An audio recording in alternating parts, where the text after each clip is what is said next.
Les Open du Rire de Rire et Chanson. Merci Paris, je suis très impressionné, tout ça. Bon, comme l'a dit Guillaume, je m'appelle Guillermo Guise. Guillermo Guise, c'est un nom de scène. Moi, mon vrai prénom, c'est Guy. Guy, ouais, je sais, hein, Guy, c'est un prénom qui pue le sexe, oui. Le sexe entre vieux, hein, en général, hein. Moi, en Belgique, légalement, je suis obligé de coucher avec des Josiane, des Micheline, des Gisèle. Ça coûte un bras en lubrifiant, c'est pas gay tous les jours. Enfin, je veux dire... Non, mais c'est vrai. Non, mais Guy, pour vous dire, socialement, pour démarrer dans la vie, c'est un peu l'équivalent d'un bec de lièvre, en fait. Et vous allez me dire, ouais, mais bon, Guy, c'est classique, ça se démode pas. Mais non, ça peut pas se démoder, ça a jamais été à la mode. Et ça le sera plus jamais. On peut faire le tour des maternités ici à Paris. Il y a plus une mère qui fait un coup de pute comme ça à son enfant depuis des années. Moi, je suis un sacrifié. En plus, une grossesse, c'est long, quoi. T'as le temps de voir venir. C'est pas un accident de bagnole, quoi. Dire, choisir un prénom, c'est pas un réflexe. C'est pas là. Guy. Pardon, ça arrivait tellement vite. Non, moi, je disais, papa, franchement, dis-moi la vérité. Vous avez 8 mois. Moi, je suis pas un enfant de l'amour. Moi, c'est pas possible. Moi, je suis un enfant de la vengeance. Moi, je suis un enfant du gag. C'est vrai, t'aimes pas ton nouveau-né, ça peut arriver. Bon, t'aimes pas ton nouveau-né, tu fais comme tout le monde. Tu le surgèles. Ah non, lis les journaux, renseigne-toi. Mon père me disait, qu'est-ce que viens. Tu sais, je sais pas qu'est-ce que t'as contre ton prénom, vieux. Guy, c'est court, hein. C'est ton nick. C'est un beau prénom médiéval qui veut dire homme des bois. C'est ouais. Il me disait, allez fils, tu peux me détacher maintenant. Et je l'aurais détaché s'ils en étaient restés là. Mais non, mes parents, ils m'ont donné 4 prénoms. Guy, André, Daniel, Michel. Tu la sens, ma carte d'identité. Et je demandais pas grand-chose, hein. Cédric, Loïc, je sais pas, vous appelez comment? Ouais, Vincent, c'est pas un bon exemple, mais je me serais appelé Sébastien, mais j'aurais perdu mon pucelage des années plus tôt. Et peut-être même gratuitement. Là, je sens... Là, Madame Kikuin me demande, tiens, tu crois qu'il a vraiment perdu son pucelage avec une prostituée? Il a l'air propre, hein, pourtant, hein, regarde. Il a une carte d'identité, il a des papiers, tout ça. Bon, Paris, par souci de transparence, je vais vous le dire. Oui, j'ai perdu mon pucelage avec une prostituée. Oui, comme Michel Petrucciani. Et là, il y a un clivage qui vient de s'installer dans le public. Les gens qui ont ri, c'est les gens qui ont un petit peu de culture. Comme ça, vous savez, vous identifiez. Pour les autres, c'est pas grave. Vous rentrez chez vous, vous allez sur Google, vous tapez Michel Petrucciani, vous m'envoyez les rires par mail. Y a pas de souci. Y a pas de souci. Guy. La seule période de ma vie où ça s'est plutôt bien passé pour moi, c'est quand je vivais en Espagne. Parce que là-bas, les filles étaient complètement incapables de prononcer mon prénom. Elles arrivaient chez moi, elles me disaient, oh, comment te llamas? Moi, je disais, Guy. Elles me disaient, comment, Guy? Je disais non, pas Guy, sinon je t'aurais dit directement Guy en fait, hein. Tu vois, c'est une sorte de contrat social, hein. Tu me demandes mon prénom, moi je te réponds finalement, hein. Je suis pas... Et ça vient de là, Guillermo, parce que les Espagnols, curieusement, ils sont capables de prononcer Guillermo, mais pas juste Guy. Guillermo, mais pas Guy. Tu vois, c'est pas si étonnant que le pays soit en faillite, quoi. Il y a un moment où... Et j'ai fait ce sketch, un jour quelqu'un m'a dit fais gaffe, tu flirtes un peu avec le racisme, etc. Bon, je veux dire, c'est un sketch évidemment, il est bien évident que dans la vie de tous les jours, moi je suis plutôt contre le racisme. Mais bon, le racisme, on en fait tout un foin, etc. Cody en a parlé, mais le racisme en fait, si tu regardes bien, franchement le racisme, si t'enlèves tout ce qui est injustice, humiliation, discrimination, brimade, ratonnade, bastonnade, le racisme, ça va quoi. Pas non plus... C'est vrai, vous allez me dire, ouais, tu dédramatises le racisme parce que t'es blanc. Alors déjà, je vous coupe tout de suite, moi je suis pas blanc, moi je suis au-dessus du blanc. Moi, Michel Blanc a porté plainte contre mon corps pour plagiat. Moi, la dernière fois que mon corps a vu le soleil, enfin, j'étais en train de manger un Raider. Bon, là, il y a un clivage qui vient de s'installer dans le public. Les gens qui ont ri, c'est les gens qui ont connu les Forbans, Patricia Cass. Les autres, c'est pas très grave, hein. Vous avez arrêté une bonne vanne, mais théoriquement, vous allez vivre plus longtemps. Donc c'est rien. Non, je ne dramatise pas. Je sais qu'avoir une tête de victime et être blanc, ça aide. Moi, quand les flics me voient, ils disent que même si j'ai fait un truc grave, ça va pas être si grave, hein. C'est vrai, un jour, je suis en retrait de permis pour conduite en état d'ivresse. Donc, je décide de conduire en état d'ivresse.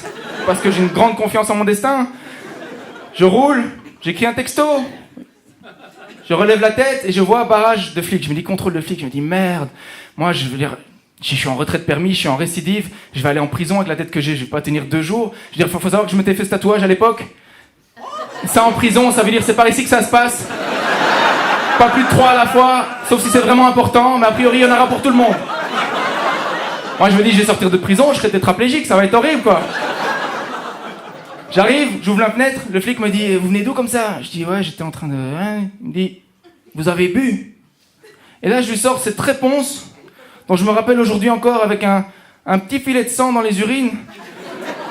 Je lui réponds « Ben, pas tant que ça, en fait, ce coup-ci. Pas tant que ça, ce coup-ci !» Mais instantanément, je me dis « Mais moi, je veux retourner dans le passé, donner un préservatif à mes parents, quoi. » Et leur dire, mais vous allez mettre au monde un mec inutile qui va servir de chiffon à des tollards dans 30 ans, ça sert à rien. Pas tant que ça, Scouty. Autant y aller franco, alors ouais, je suis déchiré, mais je gère, t'inquiète. Je gère, de toute façon, je suis bourré tous les week-ends, donc ça change rien. Hein. Et s'il est 3h du matin, si j'écrase quelqu'un, ça c'est pas être un innocent. Y a plus d'innocents dans la rue à 3h du matin. Hein. Si c'est un boulanger, si je prends un boulanger sur le capot, je serai dans le pétrin. T'as compris? Boulanger, t'as été scolarisé. Allez, laisse-moi passer maintenant. Autant y aller à fond. Autant y aller à fond. Pas tant que ça, Scouty. Et là, il me dit, et vous allez loin comme ça? Ben non, je rentre chez moi. Allez, bonne route. Bonne route. C'est là qu'être blanc, ça fait toute la différence. Si j'avais été arabe, ce sketch, je vous le ferais sur Skype, depuis ma cellule. En chaise roulante. Ah ouais. Donc je dédramatise pas le racisme. Moi j'habite dans un quartier de Bruxelles où il y a très peu de racisme pour la bonne et simple raison que les gens sont pas du tout au courant qu'il existe des étrangers. Donc ça aide. Comment vous expliquer mon quartier avec des mots? Dans mon quartier, il y a un magasin de cupcakes. Dans ma rue, un magasin de cupcakes. Je suis allé voir, j'aime pas ça, mais je suis allé voir par curiosité le prix des cupcakes. Il y a des reins qui coûtent moins cher dans certains pays, c'est effrayant. Et chaque fois que je me balade là-bas et que je vois tous ces mecs en pantalon rose là, qui font une file de dingue pour aller acheter leur cupcake à la fleur de flûte de pan là et au poil de torse de yak, je me dis mais en cas de guerre, mais on va se faire défoncer. Sérieux, les mecs tu les prives 2 jours de cupcake, ils te dénoncent tout le monde, c'est un carnage. Mais par contre, c'est vrai qu'il y a moins de racisme. Quand il y a un arabe qui passe, les gens vont spontanément lui indiquer son chemin. Ah, tu es perdu. Alors le mieux pour l'aéroport, hein. Il n'y a pas ce racisme.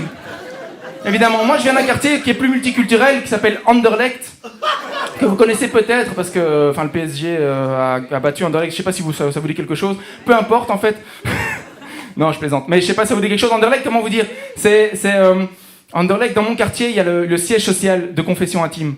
C'est dans mon quartier.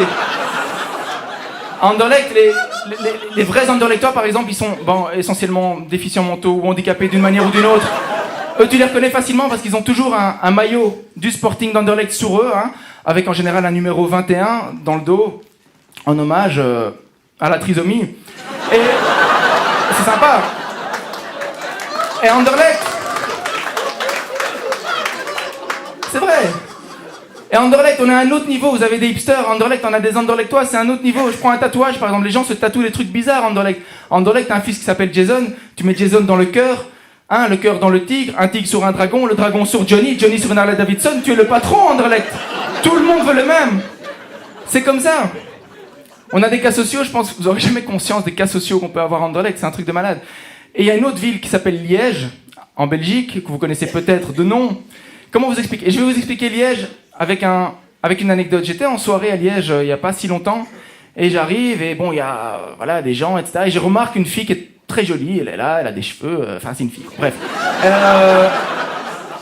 Je me dis, bon, comment faire pour attirer son attention? Je me mets, j'essaie, et ça dure longtemps, mais enfin, à un moment, elle se tourne vers moi, elle me regarde, elle me sourit, et il lui manque une dent. Et c'est ça Liège, c'est roots, c'est nature. Là-bas, c'est pas que les gens ils mangent bio, non, les gens ils ont des comportements bio, qui sont pas pollués par des considérations sociales du genre, au hasard, je vais reboucher ma dent. Non, elle s'est dit, il me manque une dent, qu'à cela ne tienne. Je vais y mettre ma cigarette. Et c'était réglé, elle a vu le côté pratique. Elle a vu le côté pratique. Et ça pose une question, cette anecdote pose une question d'une importance métaphysique cruciale.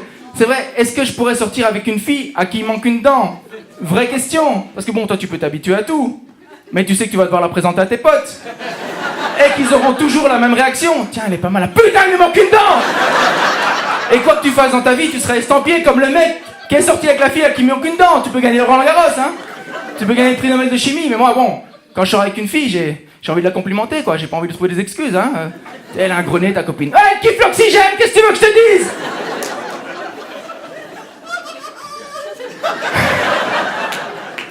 Mais de lui. Bon, en parlant d'oxygène, moi je vais vous laisser le vôtre. Merci de m'avoir écouté. À bientôt. Les Open du Rire de Rire et Chanson.